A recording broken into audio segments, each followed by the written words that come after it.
I'm really glad that you're all with us today. I'm sure participants are going to keep joining us. This is probably a really valuable session for so many of our teachers right now. And I thank our partners from Generation Ready for lending their expertise to us this afternoon on virtual classroom using Google Classroom. I know that this is definitely a topic of interest, and I know that you've got lots of questions. So I'm not going to take too much airtime. I'm just going to introduce myself. I'm Jackie Levine. I'm the coordinator of school leadership and marketing services from P&W BOCES. Our PL on the Go has been designed to be short rain breaks, 1 hour virtual learning opportunities to be able to get all of our teachers and leaders and educators around the region connected, keep them connected around topics of interest to them, connecting them with speakers on a local and regional to national level to talk about all of the things that we are faced with during this period, and how we can navigate remote learning, navigate connections, navigate leadership. My colleagues at Generation Ready have been our partners for several years now, and I couldn't be more grateful to work with such a talented and inspiring group of professionals. They are tremendous in everything they do. They are experts in content areas of literacy, math, leadership, and just every time I've needed something, I've turned to them for it. So when this opportunity arose to contribute to PL on the Go, they were all in, all hands on deck, and designed 3 really excellent opportunities for us to engage in. We have one this afternoon, which is the virtual classroom with Google Classroom. We had one last week about assessment. We did record that, and that will be on our PL on the Go playlist. I'm going to enter some stuff in the chat so that you guys have links to these things I'm talking about and can access them. But also what's important to share is that this is being recorded and will also go there. So, you can share this with colleagues at a later date. Again, those videos are accessible on our YouTube channel and are shareable with everyone and free to share. So, and then we have one more session from Generation Ready coming up this week on Wednesday at 9 a.m., which will be about engaging your virtual learners. So once again, so excited to have Generation Ready here with us today to support us and to support our region. And I'm going to let them introduce themselves before they dive into Google Classroom. So why don't we start over here with Rebecca, my co-host. Hello. Hi, everyone. My name is Rebecca Odyssey. I'm a consultant with Generation Ready, and I want to thank Jackie so much for that very generous and enthusiastic introduction. We are so thrilled and excited to partner with your BOCES and the work that all of you are doing. We found out this morning that you're launching that you're doing a podcast, not launching. It's already happening, and it's been really exciting to get to be a part of these sessions and see all of the folks from across the BOCES who have been participating. So thank you for giving us this opportunity. And I am here at Generation Ready. We are never alone. We work in teams, and collaboration is at the heart of it all. So I'm excited to be here with a few of my colleagues. So I am here with Maria Quayle and Kelly Maslin, who are both our education directors in New York City and the Northeast. And then I'm also here with 2 of my fantastic colleagues who are also consultants, Allison Gadlin and Susan Midlarski. And Allison and Susan, you can read a bit more about them. We're going to share the agenda in a moment, but what I will tell you about them is they are phenomenal assets in Google Classroom. Allison has been working setting up Google Classroom for her partner schools and districts for the past 4 or 5 years. Susan is Google certified and has been presenting at conferences on math and technology. So we have some very knowledgeable folks with us who I will provide opportunities for them to share their expertise. So Susan has generously popped the Google Doc of the agenda into our chat. If you would like to join me on the agenda, you are welcome to. I'm also going to go ahead and share my screen. So just take a moment to do that so we can all see what I am seeing. Okay, so you should be able to see our agenda over on our screen. And again, you can either copy and paste the link that Susan had added, or you're welcome to look with me here. So we have a lot to go through today and a lot of exciting learning. I always like to start off with a check-in because we all have a lot going on to kind of give ourselves a chance to check in with ourselves. And I'm going to go ahead and read a quote that inspired me for this check-in, and it's this quote here. I found this on Twitter. Teachers feel as though their personal and professional lives have been thrown in a blender. And I know that really resonated, and it's something that we have so much admiration for all of you who are working with your kiddos in navigating a new world on so many different levels. So take a quick moment and check in with yourself. And I'll read the directions here. You're welcome to follow along. Using the emotional quadrant below, identify a color or a word that represents how you're feeling right now. Be honest with yourself. Think about what color quadrant did you end up in? Are you satisfied with that quadrant? Why or why not? So this is a judgment-free zone. This is not about where you should be. This is where are you and where would you like to be? And you can see here, this is energy going up and down, pleasantness going right and left. So an example, high energy, low pleasantness might be furious. High energy, high pleasantness might be ecstatic. The green zone is our high pleasant, low energy. It's our Zen zone. Over here, low energy, low pleasantness, we might be very upset.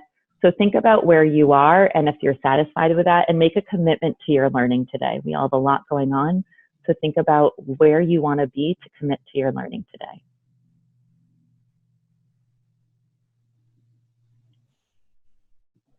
Okay, so with that in mind, I will review the meeting objectives.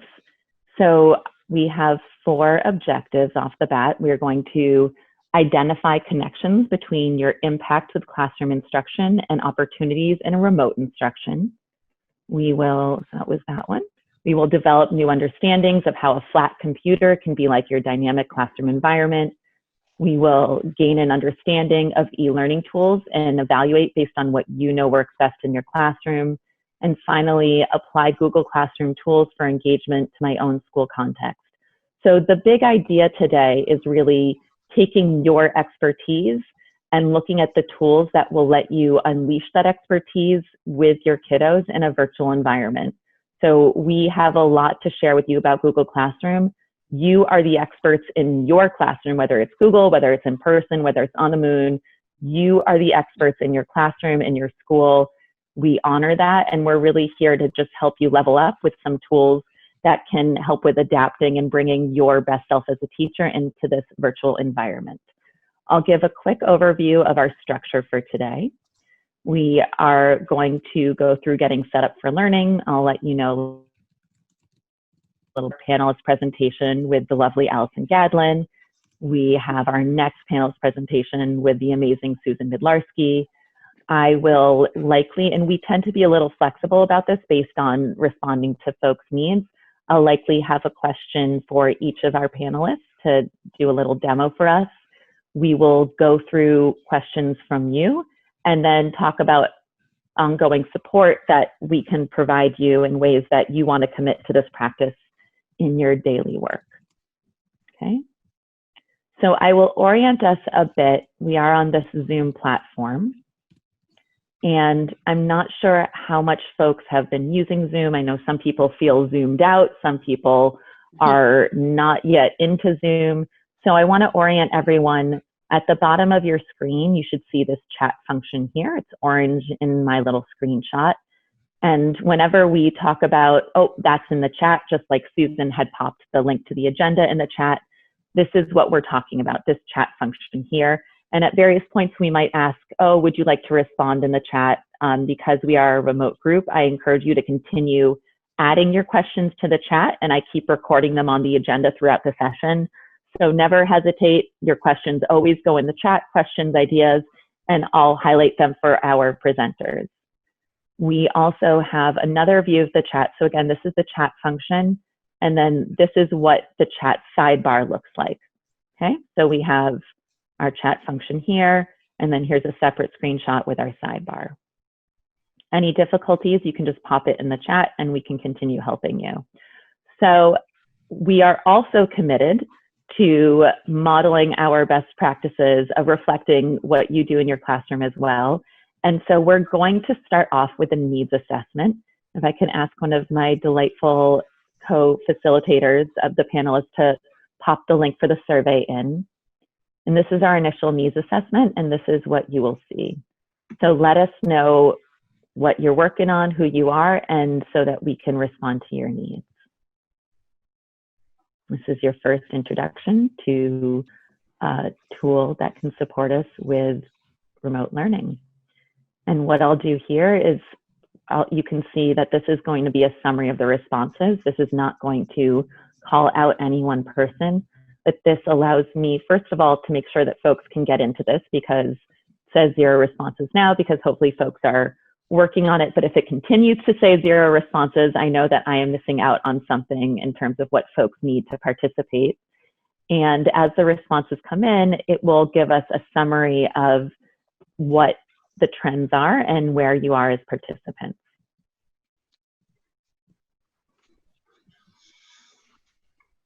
And if anyone does have difficulty, please let me know, because it's hosted on my Google account.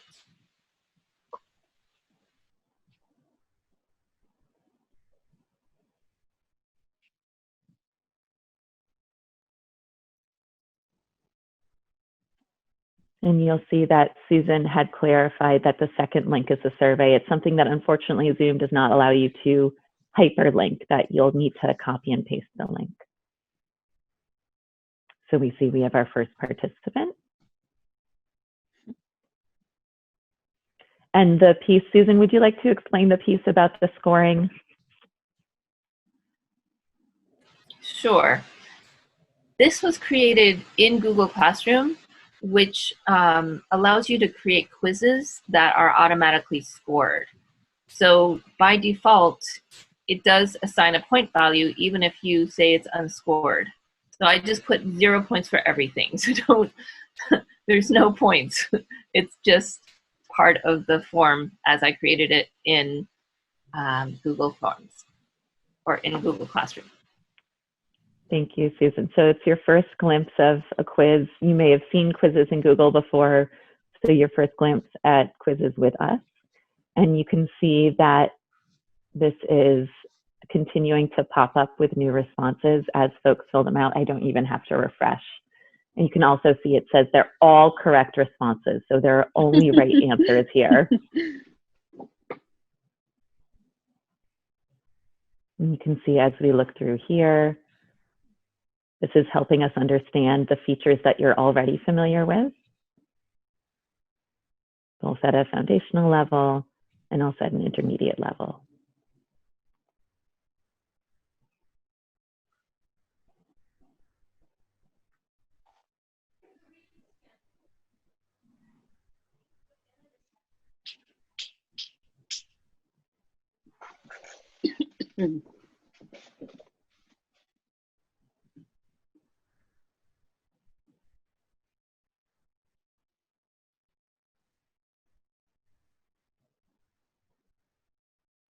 Okay, so I want to encourage you, keep taking your time to complete this. It looks like we have 7 folks who have completed this so far out of about 27 folks.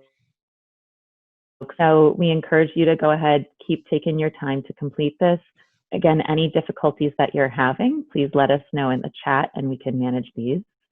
And I'm going to switch over now. We can look at last check of our responses. While you're doing that, I just want to mention that the reason why we keep pasting links into the chat is because when people come in after they're in, they don't get to see the prior messages. So that's why it's over and over again. Thank you for clarifying that, Susan. So I'm going to stop the share so that I can switch on over to see another person's beautiful face and set up my amazing colleague, Allison Gadlin. And Allison, again, she's a consultant with us at Generation Ready. She is a consultant who I love learning with. She always has amazing insights into teachers' experiences, and she will take us through what do I need to know to get functional with Google Classroom and looking at some of those more foundational components. Take it away, Allison. Thank you. It's nice to see a bunch of people on from the Putnam North and Westchester BOSEs and other invites. It's good to see you. Good afternoon. You know, I'm feeling like a lot of you must be feeling now in terms of being pushed into this new way of teaching and learning and interacting. And I don't want you to have to feel detached from your colleagues or from your students. And I want to really frame this session with what Rebecca was talking about before, which is, you know, you can take what made you a dynamic classroom teacher and transfer that and bring it back to life in Google Classrooms. And I want to just show you how you can do that. So in my role as working with Generation Ready, as a Generation Ready consultant with my schools that I support, I think about what I used to do and what I'm able to do now. And so I want you to sort of think about that as we go through this today. So one of the things I used to do was to meet with groups of teachers to support them during their team meetings. And I can still do that using Google Classroom and the Meet function that's there. Or you can use Zoom or other platforms that are available. But in Google Classroom, there's Hangouts and Meet. And I used to be able to work with teachers one-on-one to support their planning in the physical building. But now I think I can do it online. I can share my screen like Rebecca was showing with the agenda, and we can collaborate on documents within the classroom in Drive on a Google Doc. So I'm going to give you a couple of tips to get you for the basic functioning. And so I want you to think about someone that you have been collaborating with or who you have collaborated with successfully in your physical setting, and think about that person and think about the ability to work with this person virtually in Google Classrooms. So if you have that person in mind, and you may have added someone into your classroom already or invited a teacher, I just wanted you to make sure that you knew that you could add a teacher to your Google Classroom. I'm going to show you what that looks like in a minute. And some of the basic functions of Google Classroom are just, you know, feeling really good. I'm going to share my screen, feeling really good about logging on and being able to get to your classroom. So if you are on your computer, and I'm just going to minimize here a bit so I can clean up and see. If you were on your computer, you would simply go to a Google page that's open here. You would log on. So I'm going to be using a login from one of my current schools that I support at PS 105, who generously allowed us to use this for virtual learning, use their classroom. So I've made my own virtual classroom. And so what you do is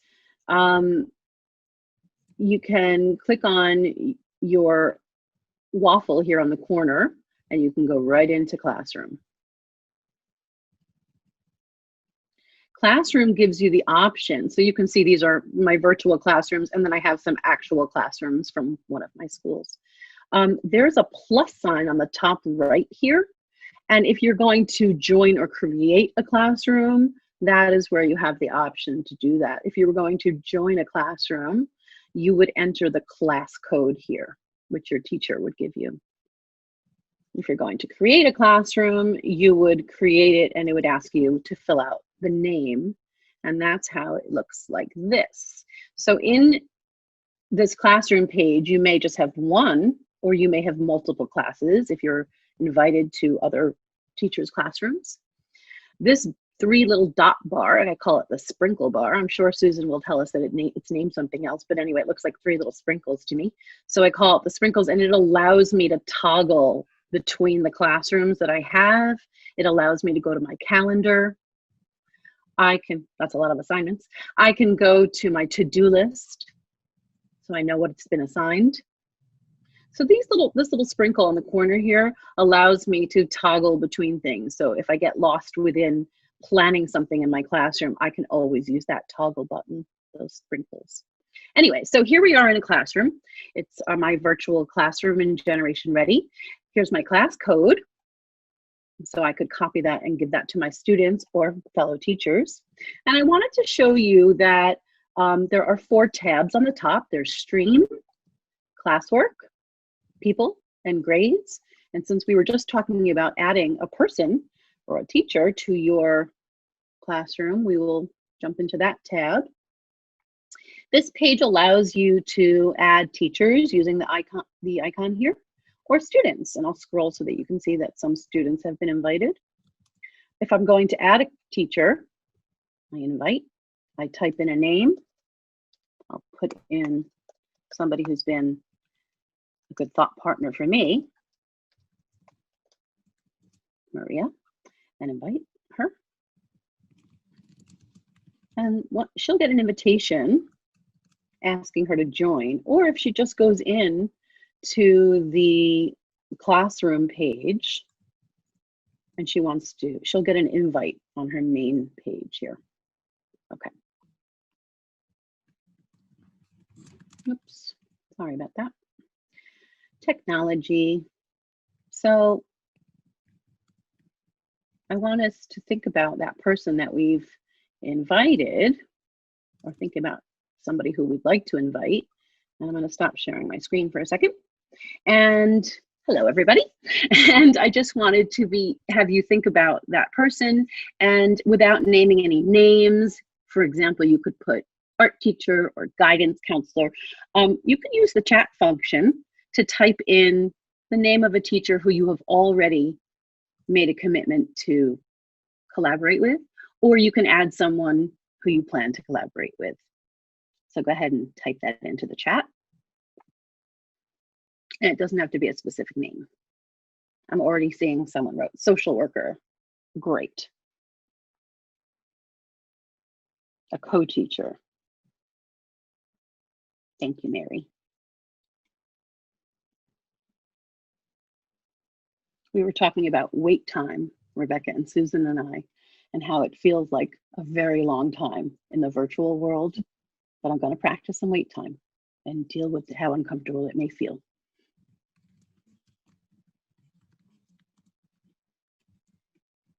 Math teacher. So as you can, a colleague, great. As you continue to add, I want to quick jump into just having you think about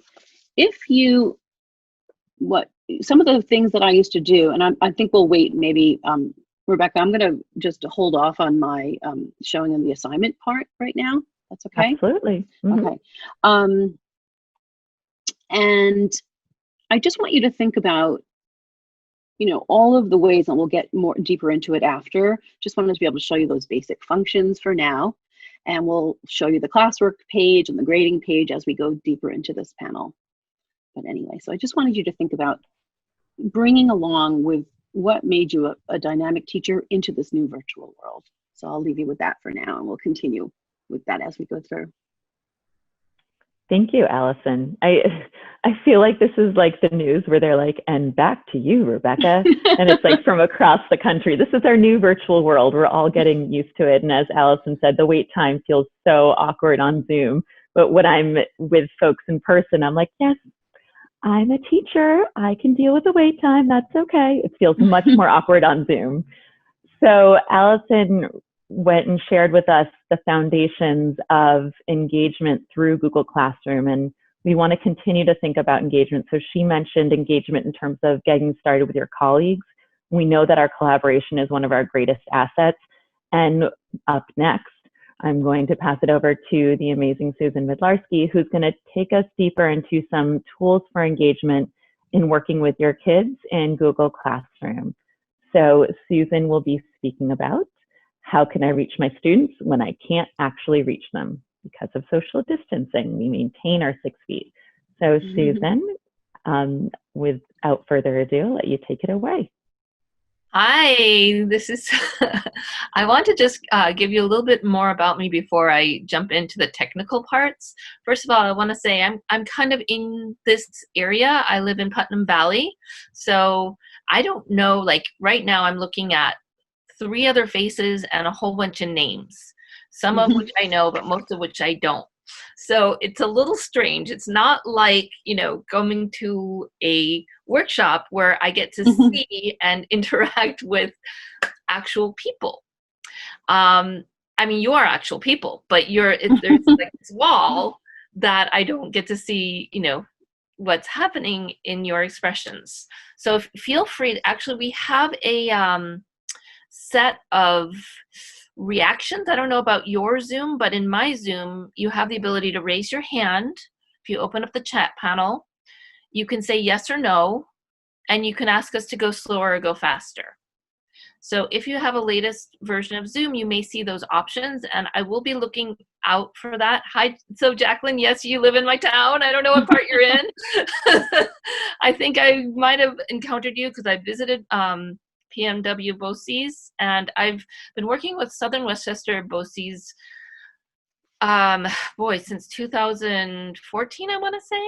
So it's been a while, doing a lot of work in mostly training in math, but also doing some STEM and technology education. And one of the things that's been kind of coincidentally fortuitous is that in the last, 5 months, I have spent a lot of time going back and forth to the Virgin Islands, which has stopped, obviously, where I've been setting up, I've been working with technology in education for differentiation for some small private schools out there. And that's been on a government grant for the Virgin Islands government. And that's been through Generation Ready, which has been such a privilege, I have to say. I'm so grateful to have that experience. And part of the reason is because I got to set up 5 different schools or 6 different schools, I have lost count, on Google Suite from soup to nuts.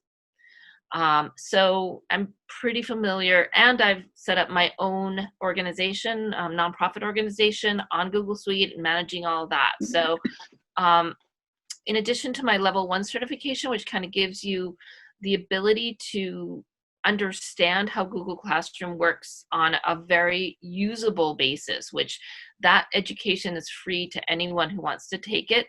And then the certification test is $10. Which I got through Southern Westchester BOCES. I learned about that through Southern Westchester BOCES, so I appreciate that opportunity as well. And now I'm working on the Google Level 2, which is a lot more technical and powerful and usable. It really gives you the power to make it do what you want to the extent that Google tools allow it.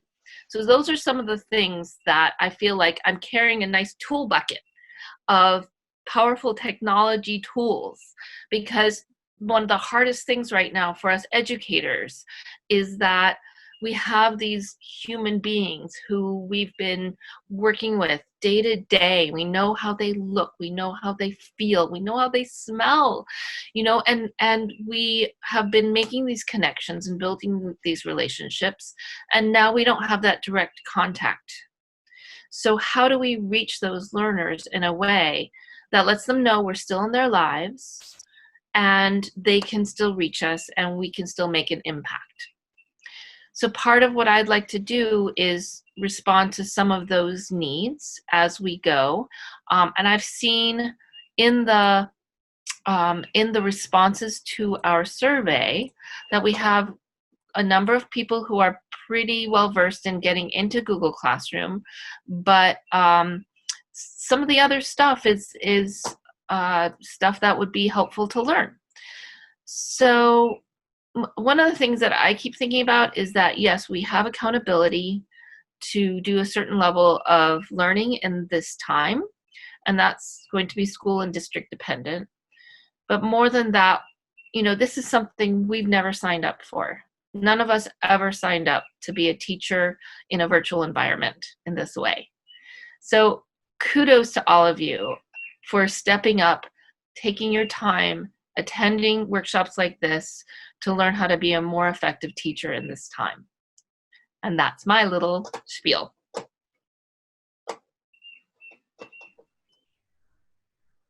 Thank you so much, Susan. Thanks for sharing that with us and helping us think about some of the tools that we have.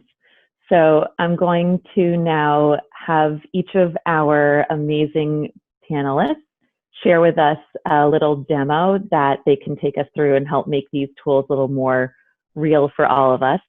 So I'll start with Allison. So Allison, you spoke with us about the foundations of Google Classroom and getting connected. And for those of us who are not yet familiar or starting out with Google Classroom, getting started feels like now I have to do everything.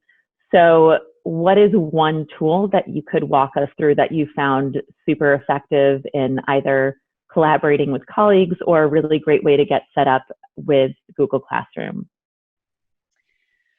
Well, I think that there's, I think possibly Susan, will you be showing how to create an assignment? You know, one thing I noticed is that could be really helpful is creating a collaborative assignment. So Okay. if you want to do that, that would be awesome.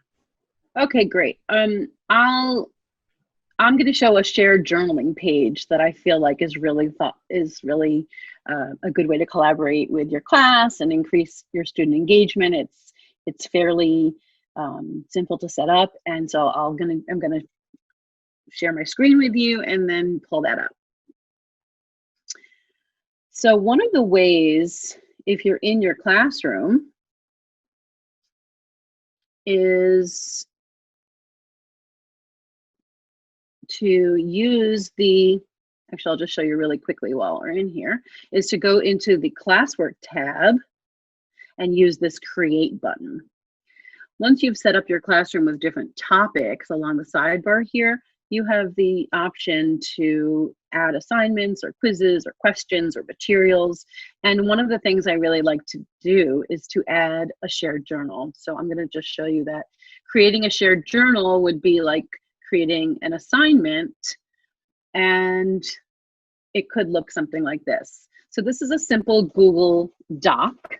And, you know, I used to develop my lessons and think about, you know, keeping them in a file cabinet. And I would use a file cabinet in my classroom in the physical setting.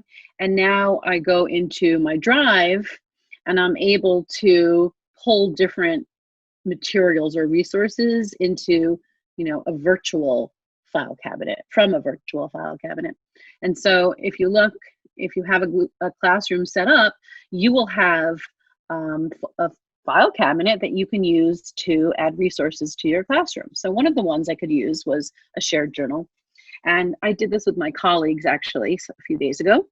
And in Google Docs, you have the ability to all be on the same page and collaborate at the same time. So for example, I developed this shared journal page. I gave a prompt of when I first found out, or when you first found out that schools would close. And then I created a simple table and added everyone's names. And students were able, in this case, my colleagues, were able to log into the page, type at their own rate, in their own color, in their own box, and answer that response question. So the nice thing about using a Google Doc is that you see the work happening. Everyone sees the work happening in real time, but it also allows you to select, I'll go down to this part here, and if I select either Janet's name, let's say, or take a word, I'm able to add a comment. So as I here show you, I could say, she said I was in disbelief. I would have never imagined. I'm going to say agreed. And that comment will be linked to disbelief. People can also reply. So you could really have an engaging interaction even when you're not able to see your students and be next to them. So I just wanted to show you that as a tool for creating an assignment. And I think when Susan goes in and shows something that she'd like to show you, she can actually show you how to go through creating an assignment. And if not, we can do that at another presentation. Thank you so much, Allison. So the shared journal, I mean, I will testify to the impact of that. We've used that in some of our Generation Ready professional learning opportunities. And it's really amazing to see the way that you can have conversation with folks and go through it. So thank you for taking us through that and how folks can continue to connect with the shared journal. So I'm now going to toss a question to Susan. Susan, could you take us through a little demo of the collaborative assignment that you had described before? Oh, well, Allison just did the collaborative assignment. So Okay. I can show how to create an assignment. Yeah. Beautiful. Yes, She- beautiful. Thank you. Yeah, okay, great. All right, so I'm going to share my screen now. And I'm going to start off here, which is in our little survey. And I'm going to go back to when you saw Allison's screen before, one of the things that you might have noticed is that there were multiple different classroom boxes. And that's one of the things about Google Classroom. If your students have, well, if they're K-5, they're more likely to see maybe 1 or 2 of these. If they're in 6 through 12, they're more likely to see this kind of subject-based interface. So this, because it's my personal Google account, it has a bunch of different, more random looking things. And if you, I'm not sure how many, maybe we should have asked this in our survey, but I'm not sure how many people were using Google Classroom in their schools before this whole thing happened. I think some, but I don't know how many on this call. I know in Putnam Valley, they've been using Google Classroom for quite some time, so the students are already familiar with the interface. But one of the things that can be different is that when you saw Allison's classroom, on the left-hand side, there were a bunch of topics. Those are subject areas in what she teaches. In 6 through 12, which I notice more than half of our participants are teaching, the topics can be used for something different. So if I go into the classroom, you might see that I have different topics within this particular classroom. Their topics are organized.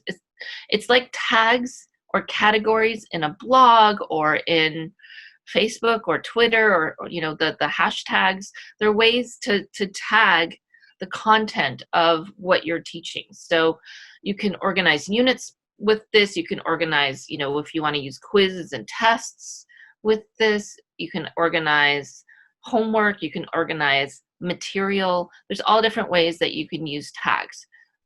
So in 6 through 12, it's going to look different from K through 5. Now, the question was, can we show how to create an assignment? And I'm going to just back up for one moment and say, I recommend, if you don't already have a Google Classroom, which I think most people do because they said they know how to create one, I recommend creating a personal Google Classroom and joining, being a teacher in that classroom and being a student in other people's classrooms, how it works. If you're already a teacher in a classroom and you're not sure how it works, I recommend joining as a student to other people's classrooms, because that will help you understand what the students are saying and how to be a more effective teacher. So if you go to the main page, the stream, and you want to join a classroom, you're welcome to join mine. All you have to do, if you want to, is go to classroom.google.com, click the plus sign that Allison showed before, and then enter this code. This is also visible in the agenda. So you're welcome to join me here if you want, and click back and forth between this and my demonstration, or not. It's up to you. You're welcome to just watch and then try it later if you want. So going back to the classroom, if I want to create a collaborative assignment, I would go into the assignment link and I would put, in this case, collaborative assignment. And right here, I haven't created a template or anything. I can actually create one right here. say I want to create a doc. This is going to create a doc that I can then open. It will open for me, and I can edit. Okay. Now I have to wait for it to finish loading. All right, so I'm going to just type in here collaborative assignment. I was supposed to get a newer computer delivered on Saturday. I'm still waiting for it. That's one of the other side effects of the time we're in. The UPS drivers are completely overwhelmed. Feel free to drop in any thoughts or questions with your name and email. I'm keeping it really simple rather than the fancy one that Allison made because I don't have time to create it in this. So there I've created my collaborative assignment. Now I'm going to close that out. It's already saved. And what I'm going to do is you have 3 options here. Students can view the file, meaning that if they open it, they will have to make a copy in their own drive in order to edit it. Edit the file, which means everyone's going to be working on the same file, or make a copy for each student, which would create a template that I can show you later if you're interested, if you want to know how templates are handled, how they work. But the template will make an individual copy for each student in their own individual Google Drive, which they then edit, and it has to be turned in order for you to receive it back. So in this case, as a collaborative assignment, we're going to say students can edit the file. Okay. And now I'm going to, it's hard for me to see behind all my other windows because it's a small screen. I'm going to assign it to all students. I can uncheck it. I can do only certain students if I want. I can assign a point value. I'm going to make this 5 points.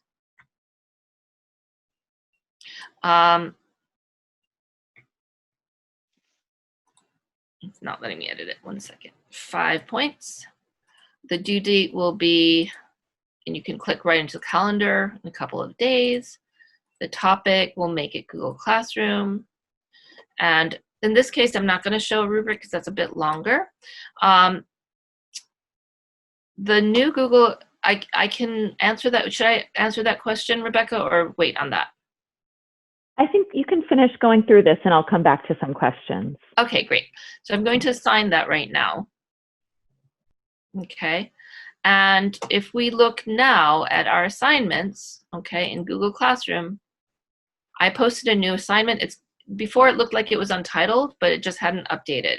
There's our collaborative assignment. If I open that up,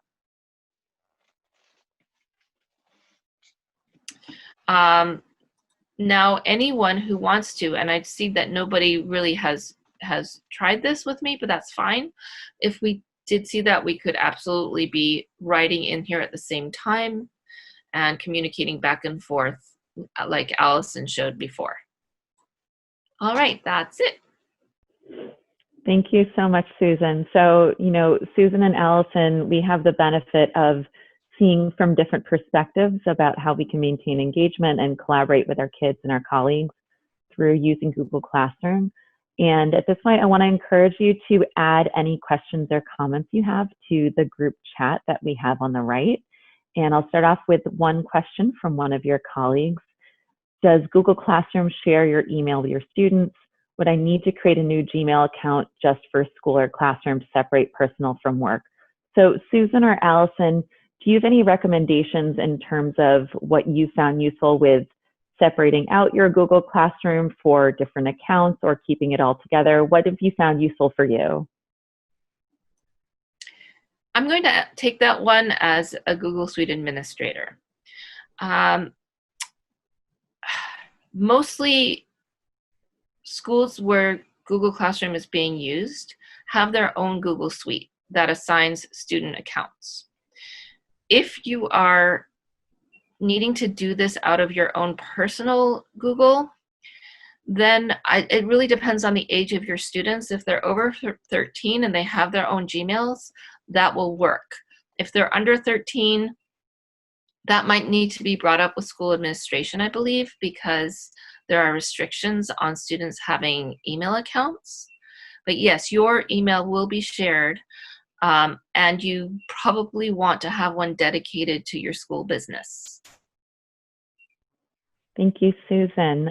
Allison, do you have additional thoughts to round this out? Yes, I agree. Everything that Susan said, I would agree with. I just want to also add on that I believe when when you go to create a classroom and share emails to students, it does ask you if you're going to be sharing this with students, and if so, then you need to have a G Suite domain set up and verified by Google, and that's really to protect both sides, the students and the teachers.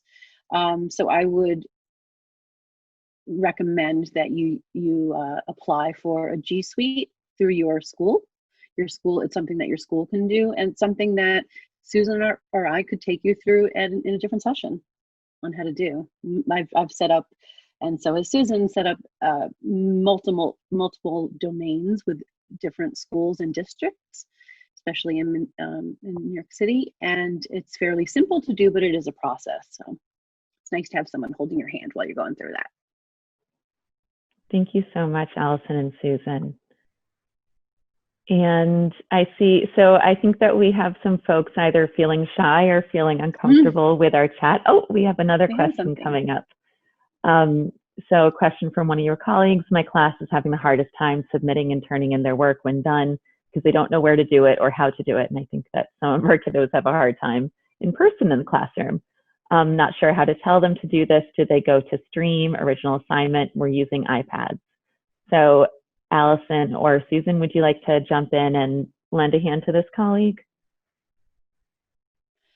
Susan, maybe I know about the computer version. It might be that the iPad is showing them a different screen, but I can certainly show you on the computer. Why don't you show on the computer, because I'm pretty sure it's the same on iPads. Okay, great. So I'm going to quickly show you a student view of an assignment that a student would get and what they need to do to turn it in, and maybe that'll help you. And then this is being recorded, so you could go back and look at the steps. So let me share my screen with you.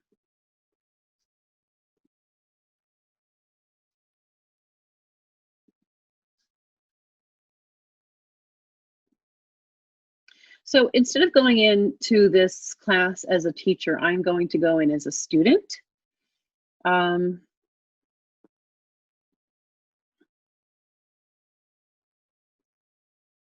going to go in as Maya Stevens.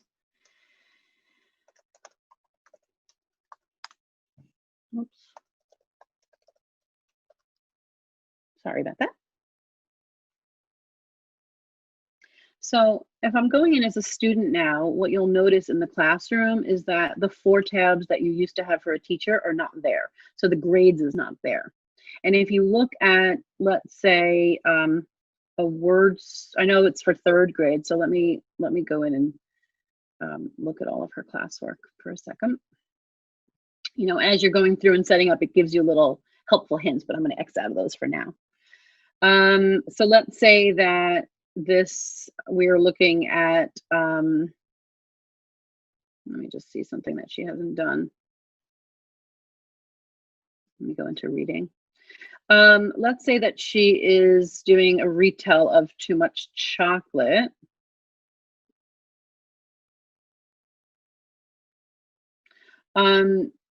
So what happens is, let's say she was retelling a story that we've also given her the story of or read to her. And she's going in and she's adding in something here like the problem, one problem. Oops, sorry. I don't know why it's not letting me.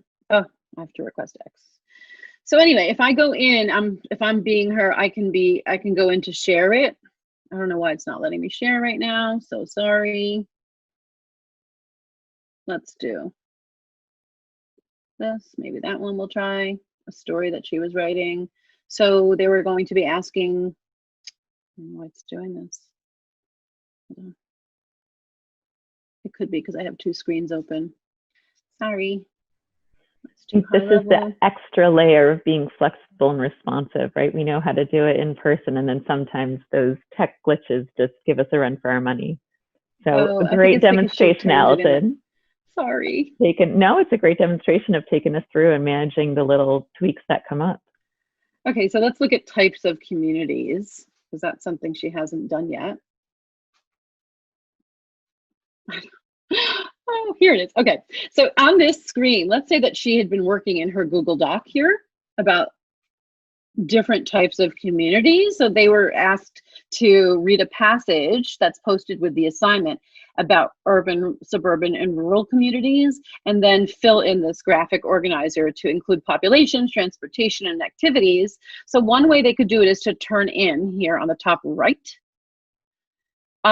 If that's not working and they get this message class not found, they can also, oh, I know I went into your classroom. Sorry. Oh no.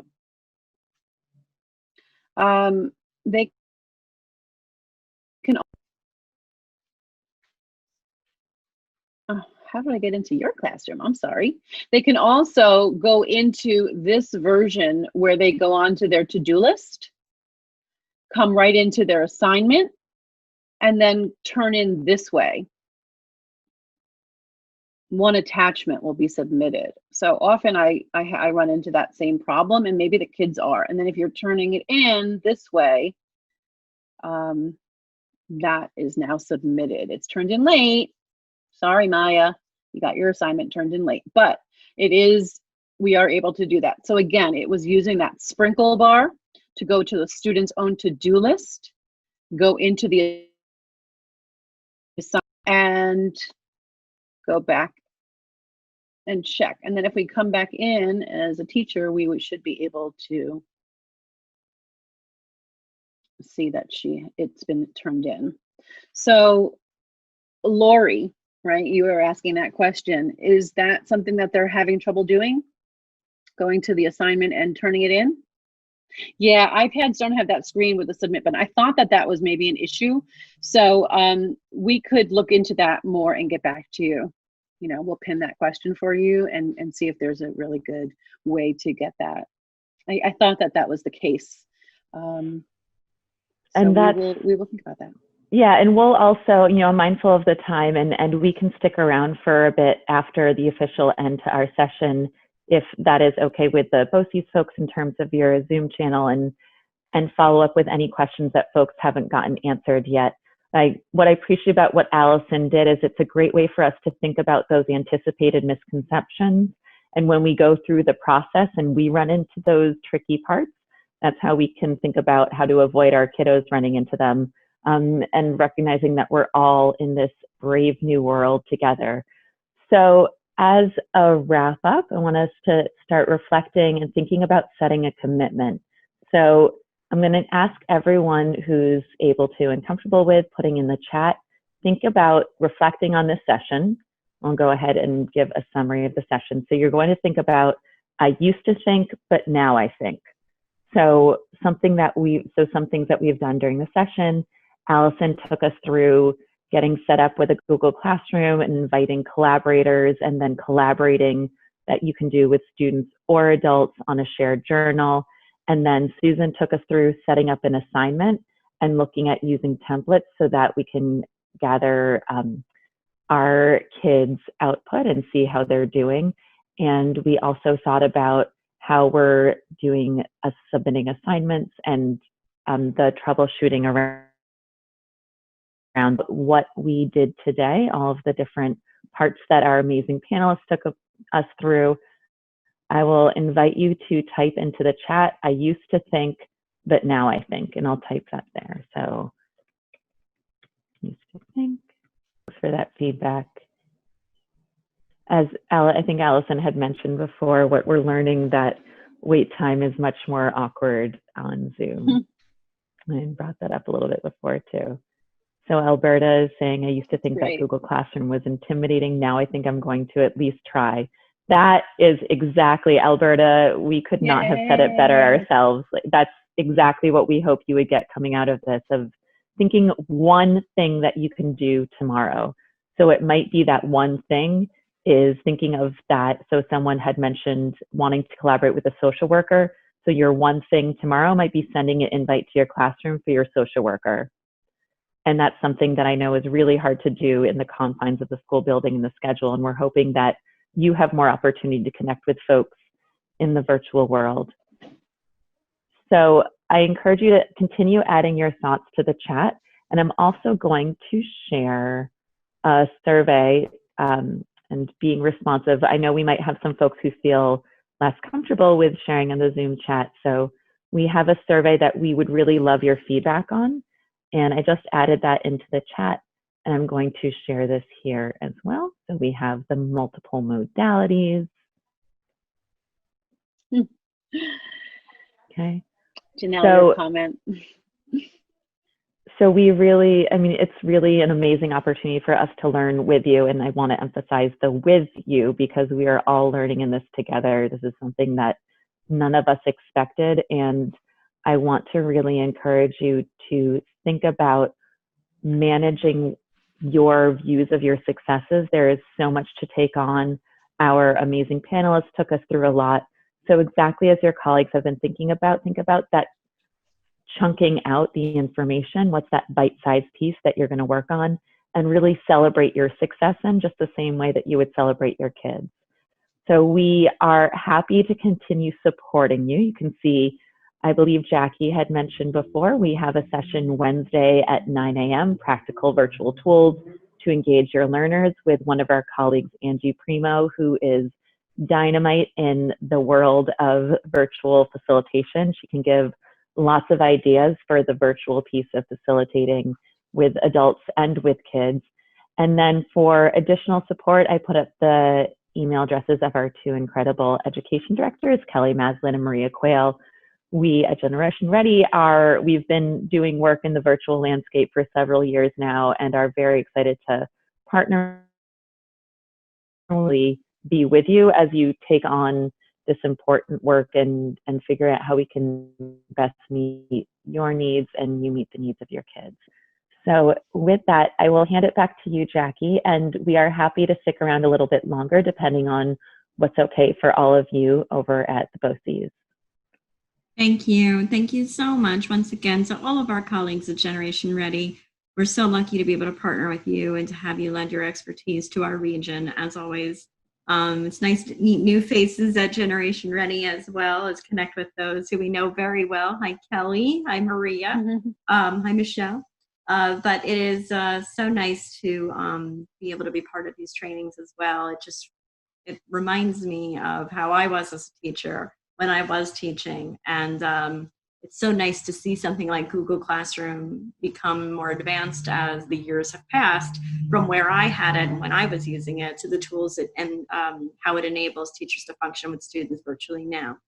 So I want to thank you all again. Thank you for your time. Thank all of you for joining us. Once again, our PL on the Go is offered every day, multiple times a day, different types of sessions, everything from social studies to math, to mindfulness, to culture and leadership. We have a lot of different opportunities for everyone. I have great colleagues at PNW BOCES who are churning out excellent learning opportunities with partners and from our own BOCES. So happy to be able to provide something. And if there's something you need, something that you think we're not offering, we'd love to hear from you. So please never hesitate to reach out.